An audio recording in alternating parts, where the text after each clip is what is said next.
안녕하세요. 한밤에 기막힌 투자 토요일 방송 진행의 아나운서 주은교입니다. 우리 방송은요, 주식 잘 알려주는 동네 백수 오빠라는 부제로 진행됩니다. 한 주에 있었던 주요 증시 이슈와 다음 주에 있을 증시 이벤트까지 자세히 분석하고 유망 종목까지 제시해드리는 방송으로 50분 동안 여러분들과 함께하겠습니다. 토요일 방송 1부에서는요, 국내 주식 투자의 주요 이슈와 관련된 업종, 섹터 분석과 종목까지 자세히 분석하고 다음 주에 있을 주요 일정에 따른 전략, 그리고 유망한 히든 종목까지 함께 알아보고 있습니다. 2부에서는 해외 주식과 해외 선물 투자에 관련된 주요 이슈들을 알아보고요. 관련주와 향후 전망 그리고 유망한 히든 종목까지 함께 알아보겠습니다. 방송 중에 진행되는 자세한 자료나 VOD 영상 그리고 히든 종목의 종목명, 투자 전략과 매매 포인트까지 실시간으로 알고 싶으신 분들은 화면 하단 QR코드 스캔하시면 커뮤니티로 연결됩니다. 여기서 실시간으로 정보 받아보실 수 있으니까요. 많은 참여 부탁드리겠습니다.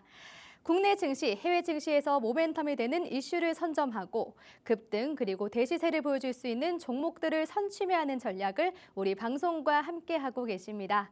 자, 그럼 먼저 1부 국내 증시 주요 이슈 전략을 함께해 주실 김정철 본부장님 모셨습니다. 어서 오세요. 네, 안녕하십니까. 반갑습니다. 김정철입니다.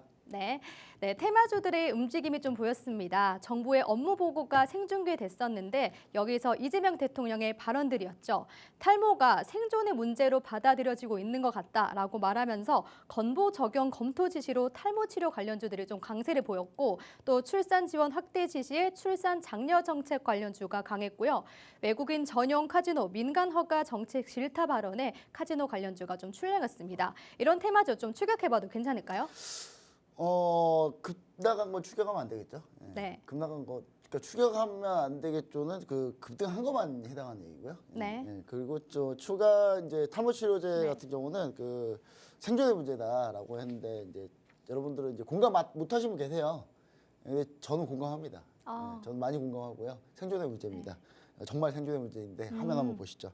자, 그 탈모 치료제 보시면 아시겠지만 지금 이런 종목들이 현재 올라오고 있는데 최근에 올라왔어요. 근데 JW 중해제약을 저는 가장 선호하고 있다라고 보시면 좋을 것 같은데 전 여기서 이제 종목들 중에 딱 세 종목을 보시면 돼요. JW 중해제약, 그 다음에 대웅제약, 그 다음에 올릭스 이렇게 세 개인데 JW 중해제약 같은 경우는 탈모 클리닉 점유율이 거의 최상위입니다. 상위권이라고 썼는데 최상위고요.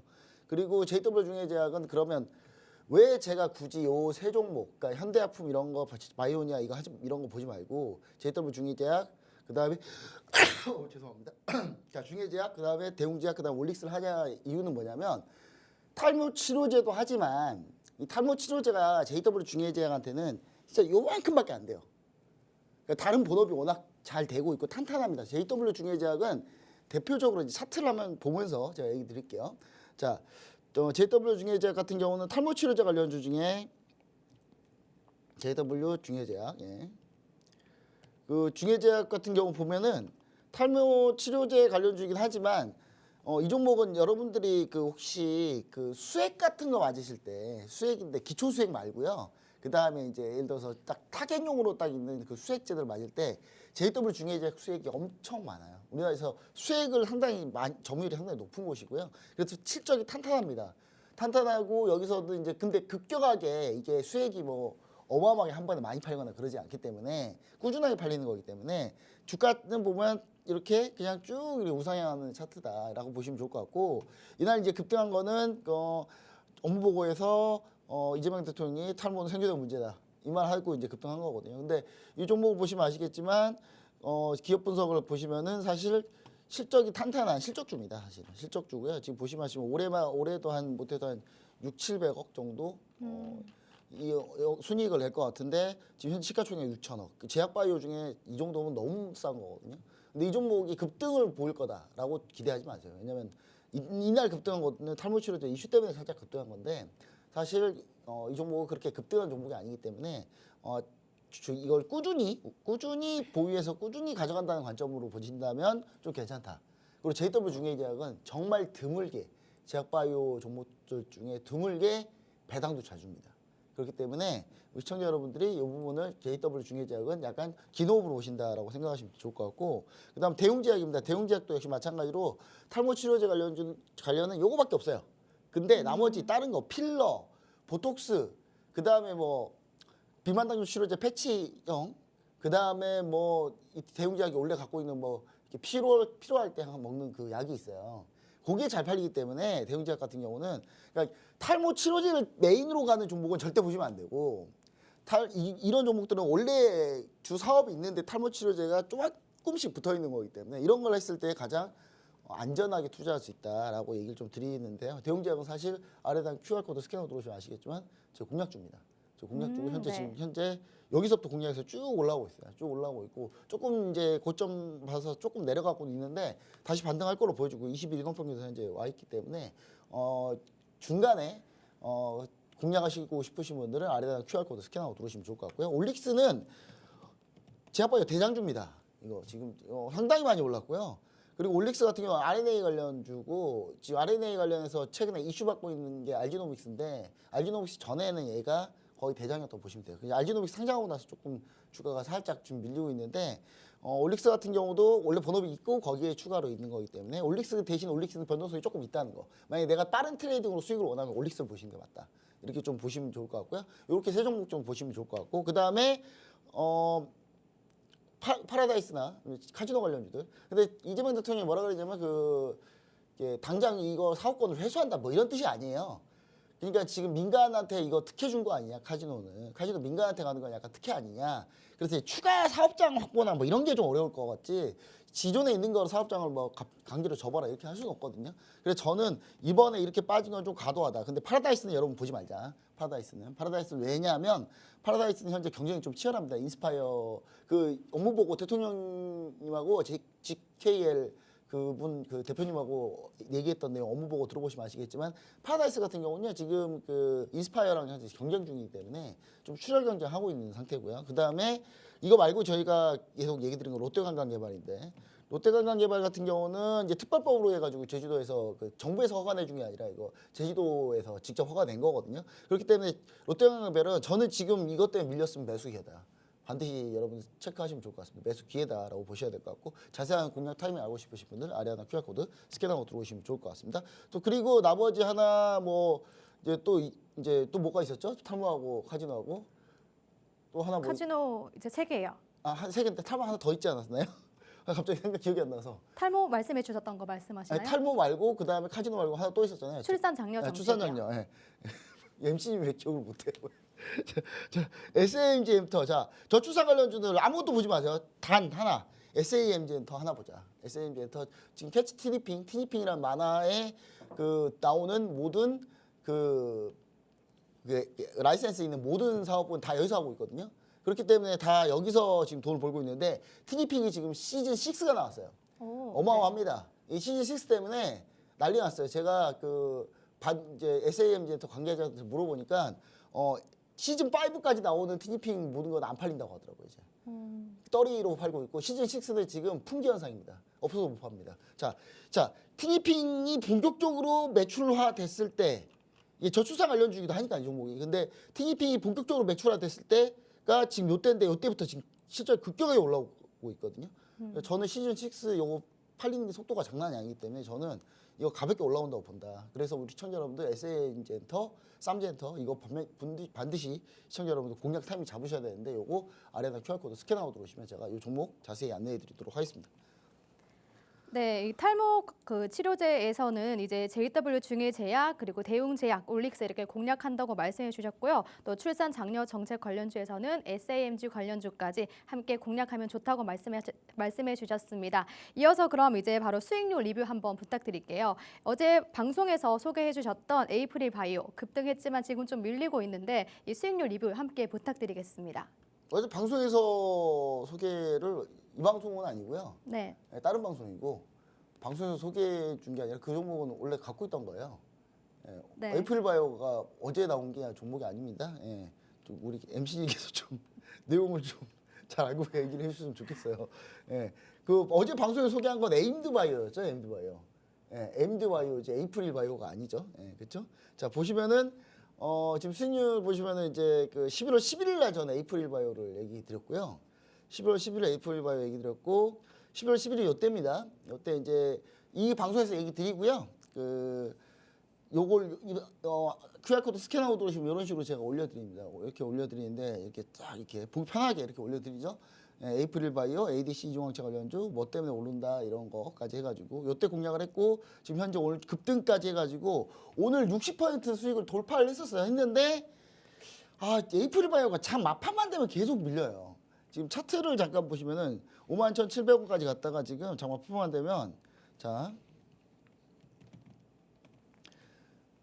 보시면은 이게 쭉 밀리죠. 그러니까 오늘 51,700원 갔다가 지금 상승폭을 좀 일부 반납했어요. 반납해서 좀 아쉽긴 한데 하지만 지금 에이프릴 바이오는 매일매일 역사를 새로 쓰고 있습니다. 신고가입니다. 신고가이기 때문에 우리 시청자 여러분들 ADC 관련주 중에서 이게 가장 좀 뛰어났다라고 좀 얘기를 좀 드리면 좋을 것 같고요. 우리 시청자 여러분들이 혹시나 뭐 이렇게 궁금하실 분들 해가지고 제가 얘기를 좀 드리고 싶은 게 뭐냐면 만약에 우리 시청자 여러분들이 신규로 ADC 관련주를 좀 공략하고 싶다 하시면은 제가 그래서 히든 종목을 좀 가지고 나왔는데 한번 보시면 아시겠지만 자 요겁니다. 요건데 자 ADC 관련주고요. 역시 ADC 관련주들이 역시 각 히트하고 있다.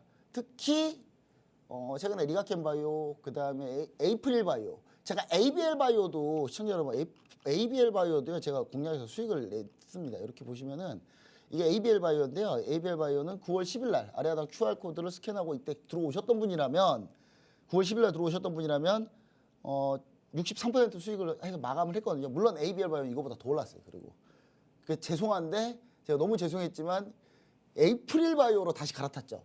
그렇기 때문에 뭐 크게 죄송한 건 아닙니다.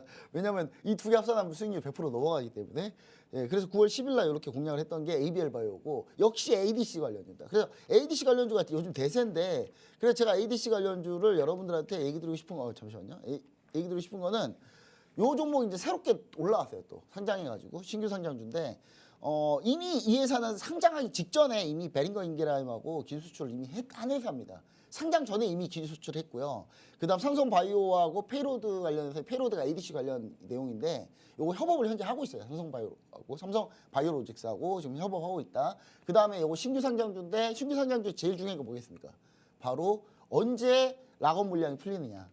그게 제일 중요합니다. 보호예수 물량이 언제 풀리느냐. 그래서 그런 내용까지 정리해가지고 제가 자세히 아래 하나 QR코드 스캔하고 들어오시면 알려드릴 텐데 제가 이 종목 지금 현재 급 올라오다가 지금 횡보하고 있어요. 횡보하고 있기 때문에 시청자 여러분들 요거 종목 횡보할 때 우리가 좀 관심을 가져보자.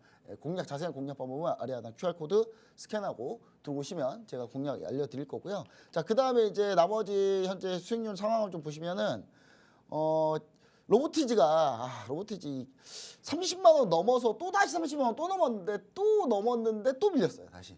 그래서 지금 현재 219%로 수익률 260%까지 갔다가 지금 219%인데 좀 아쉽습니다. 근데 로보티지 계속 공략할 거고요. 계속 들고 갈 예정입니다. 자, 그다음에 저희가 하나 엔진이 오늘 좀 반등 나와가지고 다시 수익률 68% 70%대로 향해 가고 있고요. 하나 엔진은 좀 부침이 좀 있습니다. 근데 저는 엔진은 절대 조선 엔진은 여러분들 절대 그 조선이 먼저 깨지지 않나 절대 안 깨지거든요. 조선이 먼저 깨지고 한국 몇 개월 뒤에 그 다음 깨지는 게 조선 엔진입니다. 올라오면 지금 현재 조선이 올라왔는데 하나 엔진은 1, 2년 후행하니까 이제 올라오는 거기 때문에 전 하나 엔진은 여러분들 절대 중장기 호흡으로 보셔야 된다라는 거 다시 한번 얘기 드리고요. 그 다음에 이제 하나에어로스페이스가 다시 200% 수익률로 반등했다라는 거 90만 원을 회복해가지고 하나에어로스페이스 근데 지금 고점과 고점이 점점 낮아지고 있어요. 그래서 이번에 반등이 좀 세게 안 나오면 하나에어로스페이스는 생각을 좀 다시 해볼 여지가 있으니까 자세한 전략은 아래 하나 QR코드 스캔하고 들어오시면 정리해서 알려드리도록 하겠습니다.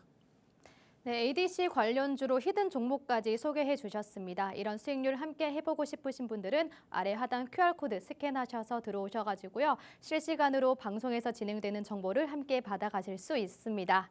네, 본격적으로 주요 이슈에 대해서 넘어가도록 하겠습니다. 오라클과 브로드컴으로 인해서 AI 버블론이 여전히 지속되고 있는데 이 두 기업과 관련해서는 AI 버블론에 대해 좀 지속이 될 것 같은지 어떻게 보시나요?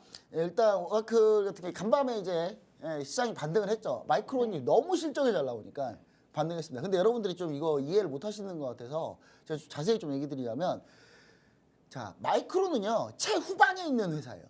네. 최후방에 있는 회사, 반도체를 하는 회사이기 때문에 최후방에 있습니다. 자, 그럼 최전방은 누구냐면 어플 회사들.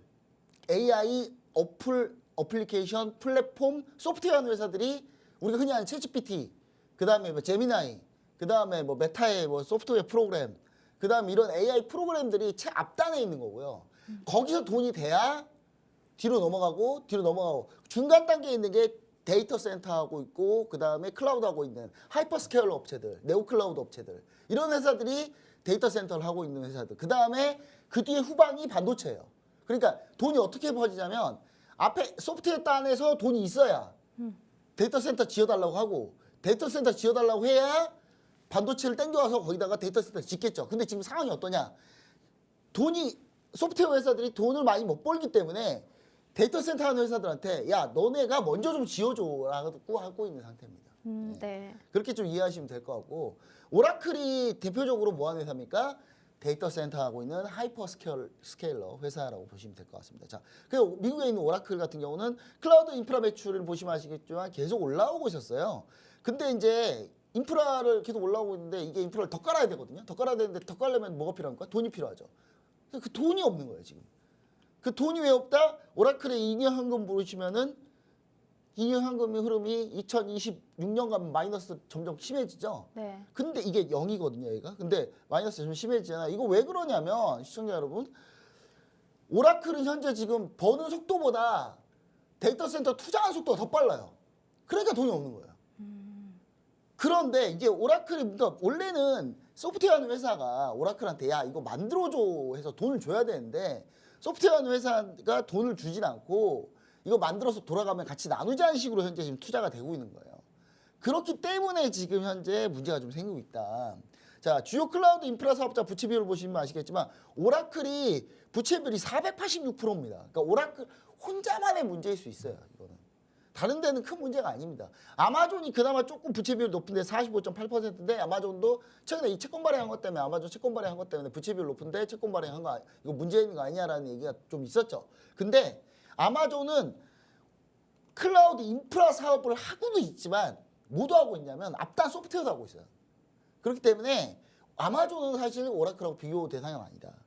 마이크로소프트 역시 마찬가지로 AI 소프트웨어 하면서 데이터 센터 인프라 클라우드 하고 있는 거고 메타도 역시 마찬가지입니다. 마찬가지 흐름. 알파벳도 마찬가지.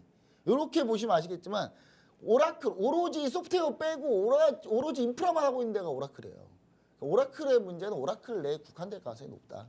자, 오라클이 이번에 오픈 AI를 위해서 100억 달러 규모의 데이터 센터 프로젝트를 이제 블라오라고 같이 했는데 블라오리 자금 지원을 철회했어요. 네. 근데 오라클은 그거 철회한 게 아니라 우리가 교체한 거다라고 하는데 그 누가 봐도 철회거든요. 이거 철회해서 부랴부랴 구한 것 같은데 자 하이퍼스케일러들이 지금 자체 자금 대신 사업 펀드를 활용하고 이걸 가지고 또 장기 임대 계약을 통해 가지고 그걸로 시설을 확보하려고 하는. 그러니까 이게 약간 거품 아니냐. 이런 것들 때문에 재무 리스크가 좀 최근에 올라오고 있는데 하지만 블라오리 그렇다고 해서 다 취소한 것도 아니고 블라오리 현재 지금 텍사스 에빌리하고 뉴멕시코는 현재 하고 있어요. 그러니까 블라오리 하고 있는 것 중에 메타랑 하고 있는 것도 있고요. 다른 것들 하고 있는데 나머지는 계속 하고 있다고요. 오라클하고 하고 있는 것만 뺀 거예요. 왜냐면 오라클을 봤을 때는 오라클 저렇게 부채 비율 놓고 하는데 오라클을 하고 싶겠습니까? 약간 이런 생각이 좀 드는 거죠. 근데 오라클은 그러면 돈을 벌려면 어떻게 하면 되냐? 오라클은 더 이상 데이터 센터를 안 지으면 돼요. 안 지으면 지금 있는 것만 돌려도 돈을 벌어요. 근데 오라클이 여기서 밀리면 끝이다라는 생각을 하고 있기 때문에 네. 엄청난 투자를 감행할 수밖에 없다. 요게 이제 나중에 버블이 쌓이긴 할 텐데 지금 현재 상태에서는 버블은 아니다. 자, 브로드컴 같은 경우는 CEO 말이 문제였는데 지지난주 브로드컴 실적 발표 때 브로드컴은 AI 맞춤형 반도체 설계하는 회사고요. ASIC 반도체 하는 회사입니다. 우리가 구글의 TPU는 브로드컴에서 하고 있는 거예요. 구글의 TPU는 브로드컴하고 구글하고 같이 설계한 겁니다. 자, 그리고 여기는 원래 소프트웨어를 합니다. 소프트웨어를 하는데 AI 소프트웨어도 하고 소프트웨어도 하는데 중요한 거는 이분이 이제 그 코크탄 CEO가 이분이 이제 아시아계 분이신데 아시아계 분들이 빅테크 수장이 많아요. 근데 이분이 뭐라 그러냐면 향후 6분기 동안 730억 달러 주문이 적체돼 있다. 730억 달러 주문이 적체돼 있다는 얘기는 뭐냐면 적체만 보면 말이 나쁜데 730억 달러가 적체돼 있다? 이거 수주 730억 달러 수주가 쌓여 있다는 얘기예요. 근데 이것이 여기서 한계다. 이 말을 잘못하신 거죠. 우리 여기서 더 받기 힘들다. 그럼 결국 이거 730억 달러도 다 해결 못하면 이거 6개월 걸리는 게 아니라 이거 6개월에서 1년 넘어가는 거 아니야. 시장에서 약간 그렇게 좀 바라봤던 거고, 그다음 호쿠타 CEO가 요 말을 안 했어야 되는데 AI 매출이 소프트웨어보다, 지금 AI 매출이 소프트웨어보다 총 마진이 더 작다. 그러니까 AI 매출이 소프트웨어보다도 돈을 못 번다는 거예요. 아니 AI 반도체를 엄청나게 설계를 잘 해도 돈을 많이 벌지 못하더라. 당연한 거 아닙니까? 소프트웨어가 원래 마진이 더 높은 거 아니에요? 소프트웨어가 원래 훨씬 마진이 더 높은데. 예.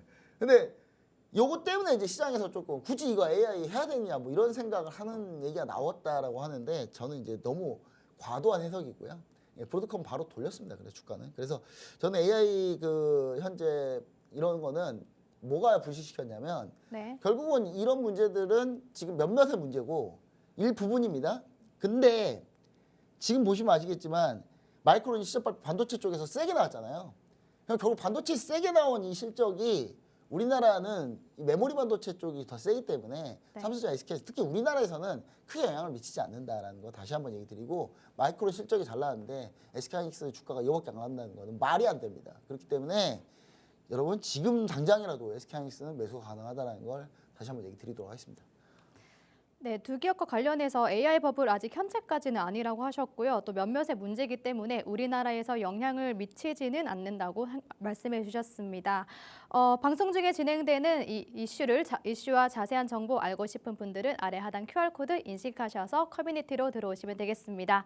네, 오늘 신규 상장주들의 또 움직임이 좋습니다. 특히 제약바이오 관련주인데요.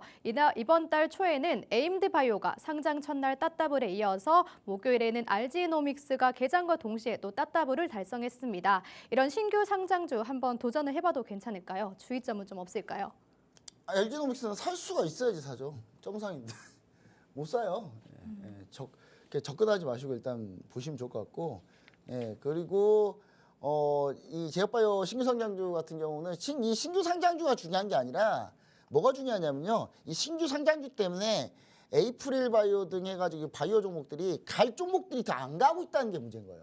원래 에이프릴 바이오 여기서 더 갔어야 돼요. 근데 자금은 한정돼 있는데 RG노믹스나 이런 신규 상장주들 쪽으로 자금 몰리다 보니까 이게 이쪽에서 매수세가 끝까지 안 들어오고 있는 거죠. 그러니까 지금 가다가 계속 밀리잖아요. 윗꼬리만 계속 달고 있잖아요. 그래서 네. 이런 것 때문에 제약바이오가 이런 부분을 좀 보셔야 되지, RG노믹스를 지금 바로 들어가기에는 쉽지 않다. 왜냐하면 RG노믹스 보호해수 물량 보시면 아시겠지만 한 달 뒤부터 풀리기 시작합니다. 그러면 지금 잘못 들어가서 물리잖아요. 한 달 뒤엔 답이 없어요. 그렇기 때문에 시청자 여러분들이 바로 이런 걸 급등해서 추격하기보다는, 물론 추격도 안 돼요. 지금 오늘 점상이라서 네. 점상이면 사고 싶어도 못 사는 거거든요. 추격이 안 되는데 어떻게 사겠습니까? 그리고 요쪽으로 이제 시장이 돈이 몰렸기 때문에 이런 몰린 부분을 조금 나눠줘야 된다. 그렇기 때문에 에이프릴바이오가 그러면 이런 거는 좀 덜 갔는데 어떡하죠? 그럼 덜 간다는데 앞으로 그럼 덜 가는 겁니까? 아니죠. RG노믹스에서 이게 매수가 빠지면 어디로 들어오겠습니까? 다시 일로 들어오는 거예요. 그렇기 때문에 ADC 관련주도 지금 올라갔던 종목들을 다시 계속 보자는 얘기였고, 그래서 종목을 제가 얘기를 드렸던 겁니다. 그래서 이렇게 좀 보시면 좋을 것 같고, 전체적으로 이제 여기까지 얘기 설명을 드렸고, 저는 이제 추가적으로 PPT를 보시면은 종목을 하나 더 들고 왔는데, 오늘 이제 그 반도체 관련주들이랑 해가지고 같이 좀 보실만한 종목으로 로봇 관련주 하나 가지고 나왔습니다. 로봇 관련주 오늘 다시 반등 나오고 있죠. 네. 근데 제가 카봇을 계속 요즘에 강조하고 있는데, 자동차 로봇. 근데 이 종목이 원래 카봇의 대장주입니다. 대장주인데요. 조정받았어요. 너무 이쁘게 조정받았습니다. 네. 이거 사라고 거의 지금 거의 천재 이루의 기회를 준 거예요. 지금 완전히. 그리고 현대차, 기아 납품하고 원래 자동차 부품지로 실적이 원래 탄탄합니다. 근데 거기에 로봇 액추에이터를 하는 겁니다. 그렇기 때문에 밑으로 빠져서 손실 날 가능성은 많이 없고 상방은 열려있기 때문에 이런 종목을 반드시 하셔야 된다. 원래 대장주로 엄청나게 올랐는데 지금 조정받은 거거든요. 그래서 지금 조정 때 매수하셔야지, 또 올라올 때 또 급등하는데 추격한다고 아까 RG노믹스처럼 그런 얘기 하시면 절대 안 된다라는 거 다시 한번 얘기 드리고, 이 종목 종목명 투자 전략 궁금하신 분들 아래 하단 QR코드 스캔하고 들어오시면 좋을 것 같고요. 마지막으로 다음 주 일정을 간단하게 얘기 드리자면 그 트럼프 대통령이 3일 쉬어버린다 그래가지고 조기 폐장한다는 거, 요거 반드시 여러분들 잘 알고 계시면 좋을 것 같고, 가장 중요한 거 23일 날 3분기 GDP 소폭치 나온다는 거, 요게 제일 중요하다, 이렇게 얘기 드리도록 하겠습니다. 네, 카봇 관련주로 히든 종목까지 소개해 주셨습니다. 히든 종목 궁금하신 분들은 아래 하단 QR코드 스캔하셔서 들어오시면 되겠습니다.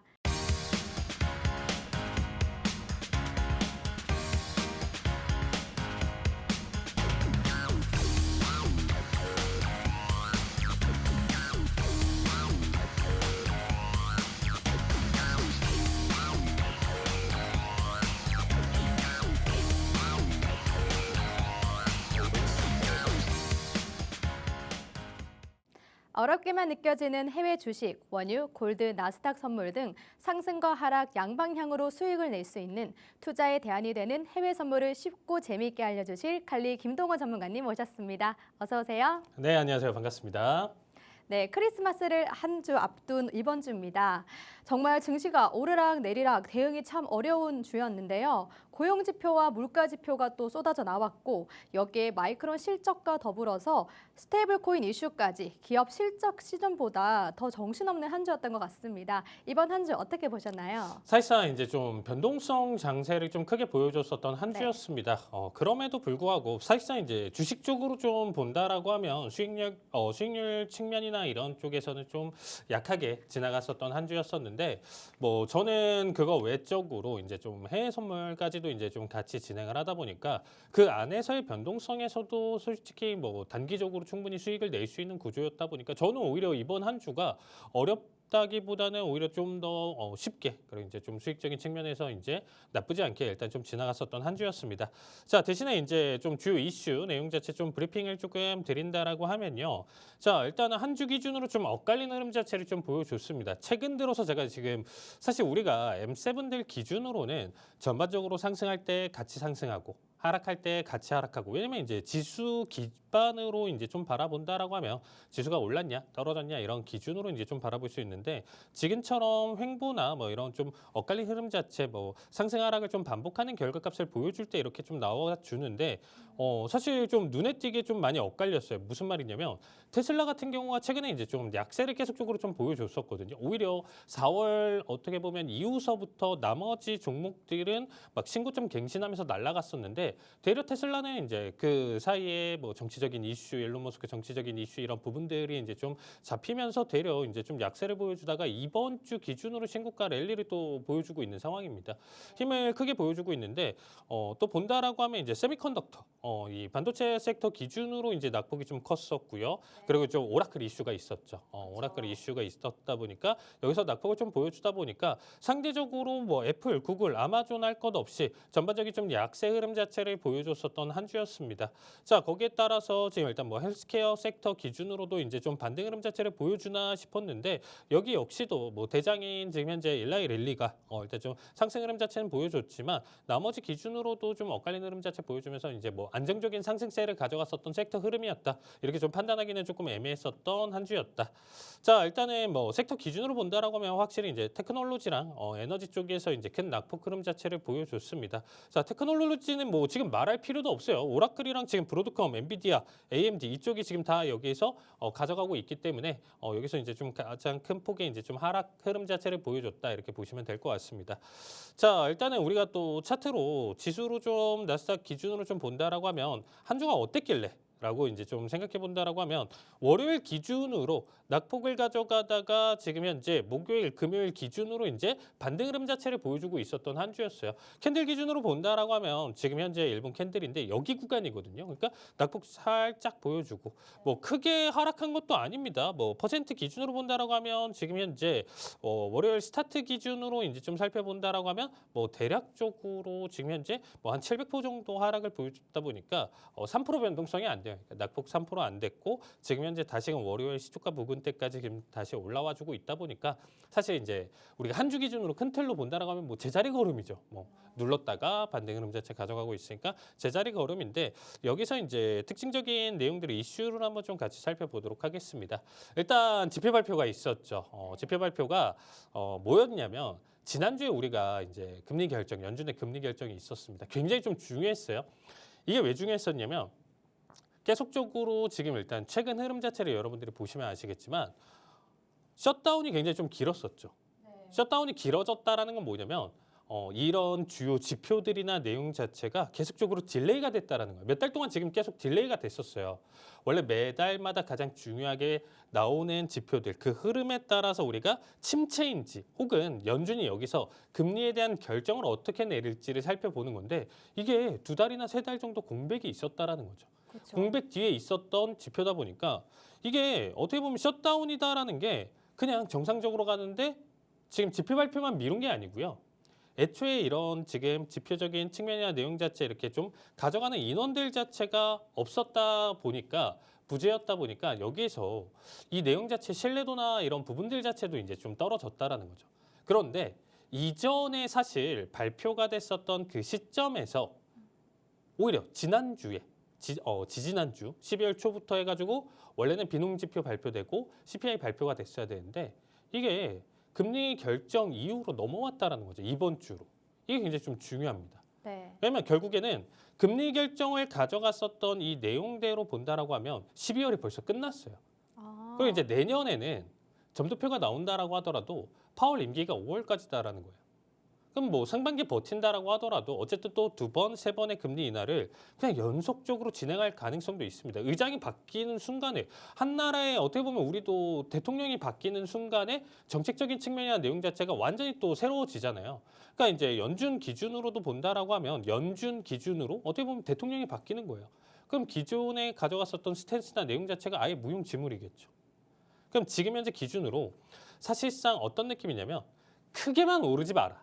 물가가 크게 말도 안 되게 폭등만 하지 말고 그냥 뭐 고용이나 너무 크게 떨어지지만 말아라. 이런 내용으로 이번 주 지표나 내용 자체가 이제 좀 기대감을 좀 가지면서 바라봤었는데 자 우리가 좀 살펴본다라고 하면 고용, 물가 이 두 가지만 여러분들이 일단 주요 깊게 보시면 될 것 같고 내가 여기에 대한 공부가 완벽하다라고 하면 나머지 이제 뭐 심리 지표라든지 지금 일단 세부적으로 따르게 나와주는 지표까지 여러분들이 챙겨보시면 될 것 같은데 일단은 고용이랑 무조건 물가예요. 고용, 물가, 소비. 자, 이 세 가지 이제 내용 자체에서도 이제 고용, 물가 내용 자체로 보면 고용 같은 경우는 고용 증가. 둔화가 됐고 그다음에 네. 이제 실업률은 4.6%로 노동시장이 이제 냉각 신호를 좀 보여주고 있습니다. 이게 굉장히 좀 중요합니다. 왜냐하면 이전에는 고용이 계속적으로 타이트했기 때문에 물가 떨어지는 게 굉장히 좀 더뎠다라고 보시면 될 것 같아요. 최근 몇 년 동안. 그리고 이제 물가 자체가 CPI가 이제 2%대 중반 안착을 보여주면서 인플레이션 압력 점진적인 완화를 보여줬어요. 이번 내용 자체가 굉장히 좀 중요했던 부분 중에 하나가 뭐냐면 이제 리세션에 대한 내용 자체가 계속적으로 우리 시장에서 가장 중요한 내용 자체로 이제 다가왔었는데 이 리세션으로 넘어가는 순간은 뭐냐면 흡사 어떤 느낌이냐면 이제 좀 대공황 느낌으로 여러분들이 생각하시면 될 것 같아요. 이 리세션 완전한 침체로 넘어갔었을 네. 때는 사실상 이제 물가도 당연히 박살나지만 고용 자체가 완전히 끝나면서 네. 시장 자체가 무너질 수가 있다라는 거예요. 계속적으로 경고를 했었던 게 리세션인데 네. 이 리세션에 대한 내용 자체가 아니고 조금의 둔화와 디플레이션에 대한 국면 이런 부분들로 이제 좀 가져가다 보니까 이 내용은 뭐냐면요. 어떻게 보면 좀 해석은 그런데 네. 유토피아예요. 유토피아요? 좀 네. 유토피아적인 측면인 거예요. 지금 현재 시장에서는 사실 두 마리의 토끼를 잡을 수가 없어요, 아나운서님. 무슨 네. 말이냐면 고용을 지금 현재 쫓아서 여기서 막 고용 지금 안 좋아? 그러면 지금 현재 물가 계속 지금 현재 어떻게 보면 금리를 계속적으로 내려 하면 뭐가 되죠? 물가가 튀어올라요. 그렇죠. 크게. 그럼 물가를 잡겠다라고 해서 지금 현재 고금리를 유지하고 여기서 더 금리 인상을 더 단행을 한다라고 하면 고용이 망가진다는 거예요. 사실 이 중간 밸런스를 완벽하게 계속 유지할 수는 없다라는 거예요. 네. 고용이다라는 거랑 물가라는 거는 방향성이 있기 때문에 어떤 유토피아적인 이 라인대에서 계속적으로 유지를 하면 너무 좋겠지만 그러기에는 사실상 쉽지는 않다. 결국에는 크로스로 가는 구간이기 때문에 이게 침체로 빠질 가능성이 높지 않냐 이런 우려가 지금 시장에서 계속적으로 있었거든요. 네. 근데 현 시점으로만 놓고 본다라고 하면 딱 그 크로스되는 가장 이상적인 지점에 놓여져 있어요. 물가는 안정적으로 떨어지되 고용 자체는 너무 큰 충격이 아닌 적당한 수준으로 지금 떨어지다 보니까 물가 지금 하방 압력이 조금 더 힘을 실어주는 정도. 그래서 오히려 이 구간대에서 25bp 지금 현재 금리 인하를 내려도 별다른 지금 충격이 없네. 물가 큰 폭등이 없네. 괜찮은 상태라는 거예요. 그래서 올해 지금 연속적으로 우리가 금리 인하 3번을 했었잖아요. 네. 연준이. 그 내용 자체에서 충격이나 내용 자체를 지금 크게 못 가져갈 수 있다라는 거죠. 그러면 이렇게 되면 내년에도 금리 인하 명분 자체가 강화가 된다라는 거예요. 내년에도 2번, 3번 금리 인하를 한다라고 하더라도 물가 쇼크가 지금 이루어지지는 않겠네. 그러면 금리 인하 점진적으로 가져가면서 고용만 잘 잡으면 되겠다. 포커스 자체가 지금 현재 어떻게 보면 물가에서 고용으로 넘어가는 지금 현재 완벽한 시점이다. 초기 단계에 지금 완벽하게 놓여져 있다라고 보시면 좋을 것 같습니다. 자, 주요 내용으로 본다라고 하면 비농 같은 경우는 이제 6.4만 명으로 이제 사실상 고용 정체를 좀 보여주고 있고 실업률 자체는 4.6%로 전년 대비 이제 상승 흐름 자체를 보여주고 있습니다. 그리고 이제 시간당 임금 자체가 전년 대비 3.5% 증가로 임금 인플레이션 자체도 둔화되고 있어요. 그래서 사실 이거 너무 좋은 거 아니야? 12월까지 3회 금리나 지금 좀 보여줬던 거에 대한 어떻게 보면 좀 부작용 내용 자체를 좀 보여줄 수 있는 부분인데 내용적인 측면으로 좀 본다라면 아직은 괜찮다라고 보시면 될 것 같습니다. 이 부분이 굉장히 좀 중요해요. 왜냐하면 여기서 만약에 아나운서님 네. 이미 이 지표들이 이번 주에 발표가 됐잖아요. 이번 근데 주요? 만약에 이게 여기서 쇼크가 나오고 오히려 이제 지금 발표됐던 거랑 반대 흐름 자체로 나와줬다라고 하면 12월 금리 인하 정책은 잘못됐다라는 거예요. 아, 네. 이해되시죠? 무슨 네. 말인지. 만약에 여기서 물가 막 올라버리고 막 고용 쇼크 훨씬 더 크게 나와버리고 막 이렇게 되면 12월에 대한 내용 자체가 잘못된 건데 미스였던 건데 네. 오히려 12월 금리 인하 25bp 그래도 잘했네. 이게 네. 된 거예요. 음. 그러면 내년에 어떻게 보면 이렇게 되면 상반기에서도 한두 번 더 금리 인하 할 수 있는 거 아니야?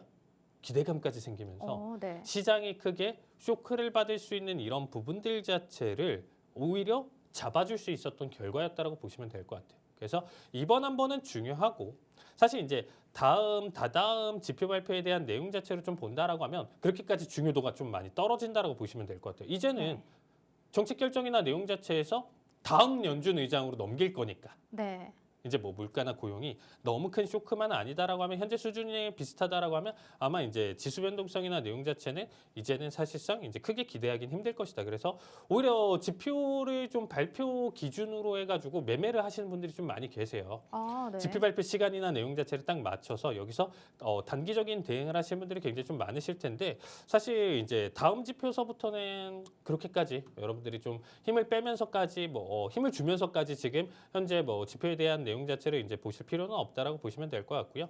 사실 이제 소매 판매나 내용 자체도 사실상 정체다 보니까 이게 사실 여러분들이 조금 삐끗한다라고 하면 앞에서 얘기 드렸었던 리세션 내용 자체로도 좀 넘어갈 수 있는 부분도 분명히 존재는 하지만 그런 우려나 내용 자체로 본다라고 하면 우리가 시장에서 대응을 할 수가 없어요.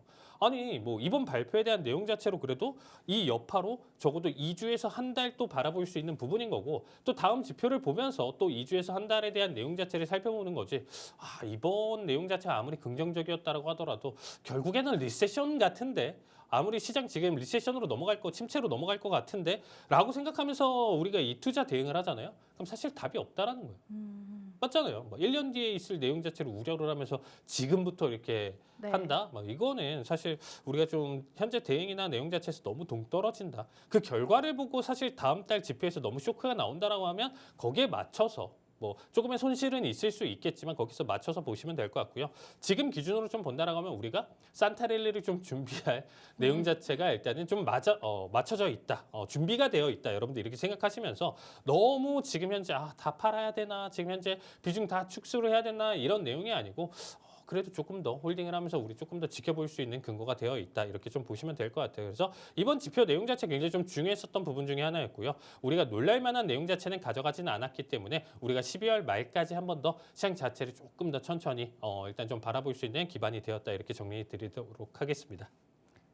네, 수익적인 측면에서는 그렇게 나쁘게 보지는 않고 있다고 하셨고요. 고용과 물가를 주의 깊게 보면 되는데 고용의 침체보다는 이제 성장 둔화와 디스플레이션의 국면을 맞고 있다고 하셨습니다. 완벽한 시점이라고 보고 계시고요. 산타랠리가 준비되어 있다는 점 한 번 더 말씀해 주셨습니다. 그럼 바로 이제 전문가님의 수익률 리뷰도 같이 부탁드릴게요. 네, 일단은 수익률 내용 자체로 좀 본다라고 하면 최근에 사실 저희 종목들 기준으로는 정말 나쁘지는 않았어요. 네. 지금 일단은 저희가 이 방송에서 좀 언급드렸었던 내용들 좀 본다라고 하면 인텔리아 테라피틱스가 일단 조금 하락은 보여줬었지만 지난주 느낌대로 일단은 좀 잘 가져가고 있는 상황이고요. 그렇게까지 큰 변화는 없습니다. 네. 그리고 이제 계속적으로 좀 강조드리는 코카콜라 같은 경우가 다시금 좀 69까지 떨어졌다가 여기도 이제 사실 그렇게까지 크게 우려할 필요는 없다라고 제가 얘기를 드렸어요. 네. 66 평단가이기 때문에 사실상 여기 이상 이탈을 한다라고 하면 약수익으로 마무리도 볼 수 있기 때문에 사실 코카콜라는 문제가 될 수는 없다. 다시금 70 안착을 또 보여줬고 그 이상의 상승을 또 보여주고 있다 보니까 지속적인 상승 랠리 충분히 보여줄 수 있는 자리값. 그리고 이제 지이버노바 같은 경우가 조금 아쉽습니다. 이번 한 주 그래요? 조금 많이 떨어졌어요. 네. 일단은 10% 네. 넘는 급락을 한번 좀 보여주긴 했었는데 평단가가 워낙 좋아요. 570에 대한 시초가기 때문에 사실상 사실상 이제 20% 거의 30% 가까이 수익 자체 가져갔다가 이제 좀 떨어진 자리값인데 아직까지는 좀 21선 버텨주고 있다 보니까 지금 수익적인 측면 내용 자체에서 나쁘지 않게 계속적으로 달려가고 있기 때문에 지속적으로 홀딩 과정 같이 바라봐 주시면 좋을 것 같습니다. 네, 전문가님의 이런 수익률을 함께 하고 싶다 하시는 분들은요. 아래 하단 QR코드 스캔하시면 커뮤니티 들어오시게 됩니다. 여기서 실시간으로 오늘 방송 중에 진행되는 자료나 정보 얻어가실 수 있으니까요. 많은 참여 부탁드리겠습니다. 네, 그럼 다음 질문 드리겠습니다. 마이크론 실적을 보면은 이제 매출과 마진 모두 사상 최고치를 기록했고요.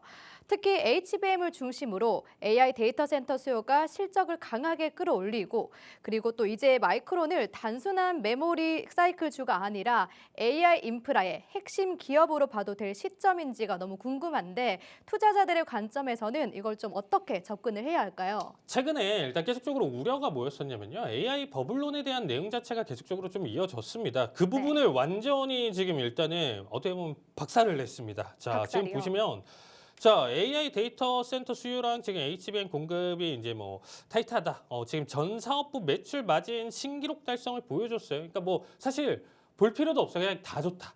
전년 대비, 오, 전분기 대비 네. 그냥 다 많이 올랐고 잉여 현금 흐름 뭐 분기 사상 최대치 가져가면서 이제는 뭐 단순 사이클이 아니고 이제 구조적인 성장 국면에 이제 좀 진입했다라고 보시면 될 것 같아요.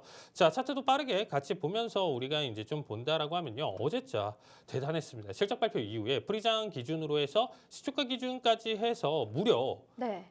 15% 넘는 급등을 보여줬어요. 그러고 네. 나서 10%까지 이제 좀 가져갔는데 네. 덩치가 굉장히 큰 기업임에도 불구하고 15% 급등을 보여줬다. 우리나라 기준으로 본다라고 하면 네. 삼성전자, SK 하이닉스가 한 2~30% 올라간 거랑 똑같다라고 보시면 될 것 같아요. 굉장하네요. 그렇죠. 그래서 단기적으로 완벽한 어닝 서프라이즈에 대한 내용 자체를 좀 보여줬다라고 보시면 될 것 같습니다. 네. 자, 이제 여기서 일단 우리가 좀 살펴볼 만한 내용 자체는 뭐냐면 네. 26년도까지도 이미 전량 지금 계약이 완료가 됐어요. 아, 그러니까 그래요? 엔비디아나 지금 뭐 마이크론이나 얘네들은 문제될 게 없다. 실적적인 측면이나 내용 자체는 문제가 되지는 않는데 네. 또 중간중간 튀어오르는 지금 AI 버블론 내용 자체가 분명히 또 얘기가 나올 것이고요. 거기에 따라서 이제 하나 더 우리가 또 체크 포인트로 일단 좀 잡아볼 수 있는 내용 중에 하나가 뭐냐면 이제 마진적인 측면이나 내용 자체가 괜찮냐예요. 마진율 자체가 이제 어떻게 보면 뭐 60%그 이상까지도 66%까지 이제 잡아주고 있는데 결국에는 어쩔 수 없어요. 마진 감소는 떨어질 수밖에 없어요, 아나운서. 뭐냐면 네. 지금은 너도 나도 데이터 센터 하면서 비싼 값을 주면서라도 살려고 하는데 이미 다 차려졌다라고 하면 내가 뭐 100개만큼 필요해, 200개만큼 필요해 했는데 물량 확보를 다 했어요. 그러면 또 100개, 200개를 주문하지는 않겠죠. 그렇죠. 기업도 그렇고 국가 단위도 그렇고. 그럼 나중 되면 결국에는 그 어떻게 보면 수요적인 측면이나 내용 자체가 떨어진다라는 거예요. 그럼 연 단위 기준으로 뭐 100만 개를 판매를 하는데 이게 이 가격에 판다라고 했을 때 100만 개가 안 돼요. 나중에는. 맞잖아요. 몇 년 뒤에. 이게 뭐 한도 끝도 없이 오를 수는 없는 거잖아요. 구조적인 측면으로 본다라고 하면.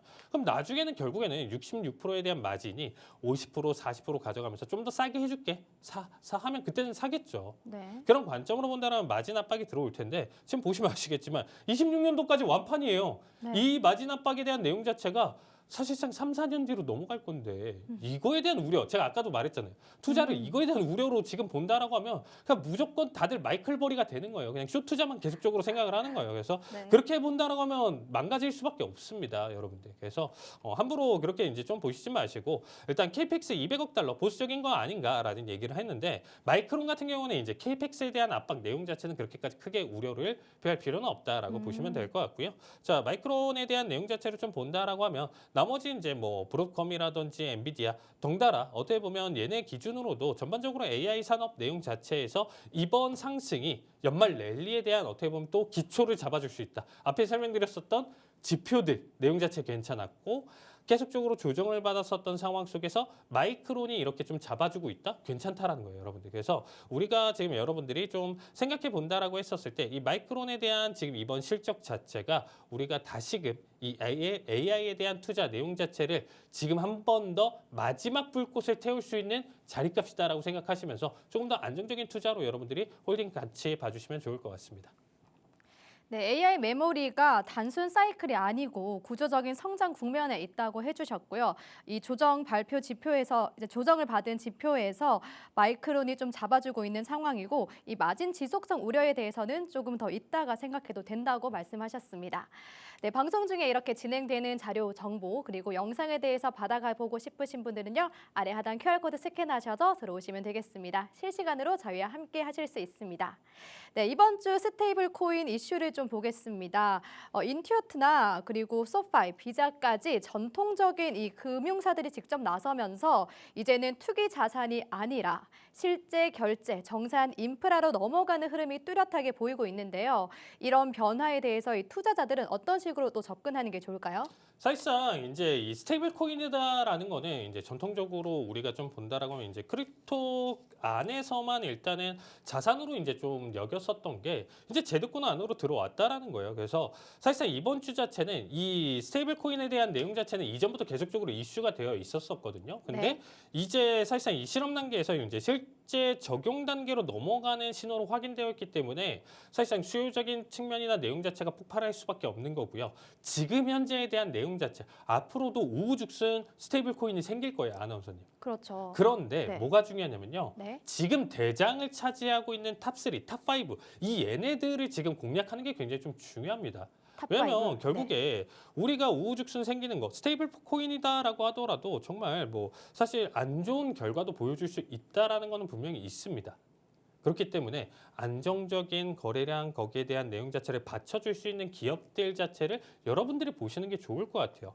사실상 그래서 지금부터 계속적으로 좀 먼저 선점을 하면서 대장을 가져가려고 하는 종목들을 한번 좀 찾아보시는 게 좋다라고 보시면 될 것 같고요. 사실 이전에 제가 사실 이제 몇 달 전에 히든 종목으로 제가 이제 이 서클 인터넷을 가져왔었거든요. 네. 그래서 이제 아나운서님이랑 하기 전에 제가 전이요. 가져왔었는데 네. 이 종목이에요. 이제 상장한 직후에 제가 이제 이 타이밍을 좀 봤었는데 사실상 300% 올랐어요. 거의 일주일 300%. 동안. 네. 일주일 동안. 제가 어. 이제 히든 종목 가져오고 나서 일주일 동안 300%가 올랐어요. 그러고 나서 지금 다시금 이제 조정을 크게 받아주고 있는데 이 조정 자리값이 굉장히 좀 의미가 있다. 그래서 스테이블 코인에 대한 시점이나 내용 자체가 지금 굉장히 좀 괜찮고 거기에 따라서 맞춰서 본다라고 하면 서클 같은 경우는 서클 인터넷 같은 경우는 굉장히 좀 긍정적으로 좀 바라볼 수 있는 내용이다라고 보시면 될 것 같고요. 뭐 사실 이번 내용 자체가 인투이트나 이제 서클 전략적 파트너십 체결이 되고 있고 이제는 이 스테이블 코인 자체가 이제 우리가 전 세계적으로 이제 결제적인 측면이나 내용 자체에서도 굉장히 좀 긍정적으로 흘러갈 수 있는 부분이다라고 보시면 될 것 같아요. 그래서 지금 현재 제가 오늘자 일단 좀 가져왔었던 내용이나 이런 부분들이 스테이블 코인이랑 좀 연관되어 있다라고 보시면 될 것 같습니다. 그래서 마지막 히든 종목까지 여러분들이 궁금하시다라고 하면 채널 고정하시고 계속적으로 시청 부탁드리도록 하겠습니다. 네, 스테이블 코인 탑5 먼저 공략하는 게 좀 더 좋다고 하셨습니다. 그럼 바로 이어서 스테이블 코인 관련주를 오늘 히든 종목으로 가져오셨다고 해요. 네. 들어볼까요? 네, 일단은 자 오늘자 결국에는 스테이블 코인에 대한 내용 자체로 히든 종목을 가져왔는데 네. 앞에 설명드렸다시피 서클 인터넷도 재진입 타이밍으로 굉장히 좋다라고 제가 얘기를 드렸습니다. 근데 이제 또 우리가 또 알아볼 수 있는 기업 내용 자체로 본다라고 하면 이 파이서브 지금 가져왔고요. 네. 얘 같은 경우는 이제 티커명이 FI입니다. 미국 글로벌 핀테크 인프라 기업이라고 보시면 될 것 같고요. 결론적으로는 지금 현재 설명드렸었던 내용처럼 스테이블 코인 관련 기업이다라고 보시면 될 것 같습니다. 일단은 뭐 브로드한 결제, 뱅킹, 인프라 이런 안정적인 캐시플로우를 계속적으로 좀 가져가고 있다 보니까 우리가 이제 장기적인 측면으로 우리의 지갑 내용 자체로도 판단해 볼 수 있는 내용이고요. 급등에 대한 결과보다는 얘네 같은 경우는 이제 자체적인 코인이나 내용 자체가 급등하기보다는 여기에 대한 결제 시스템으로 성장할 수 있는 기업이다라고 생각하시면서 봐주시면 좋을 것 같아요. 그래서 거래량적인 측면이나 내용 자체가 계속적으로 증가한다는 소식이다라고 하면 전체적인 성장이나 내용 자체가 폭발적으로 이어질 수 있기 때문에 자 티커명 FI 정확한 진입이나 타점 내용 자체는 QR로 참여를 해주셔야 네. 제가 다음 주 기준으로 좀 자리값이나 내용 자체를 설명드리기 때문에 꼭 참여를 해주셔서 이 모든 혜택 받아가시면 좋을 것 같습니다. 네, 전문가님의 히든 종목 궁금하신 분들은 아래 하단 QR코드 스캔하셔서 들어오시면 더 많은 정보를 실시간으로 받아보실 수 있습니다. 네, 저희가 준비한 내용은 여기까지입니다. 본 방송에서 제공하는 정보는 투자 판단의 참고 자료일 뿐이며 해당 종목의 가치 또는 상승과 하락을 보장하지 않습니다. 다음 주 토요일 방송에서 다시 인사드리겠습니다. 고맙습니다.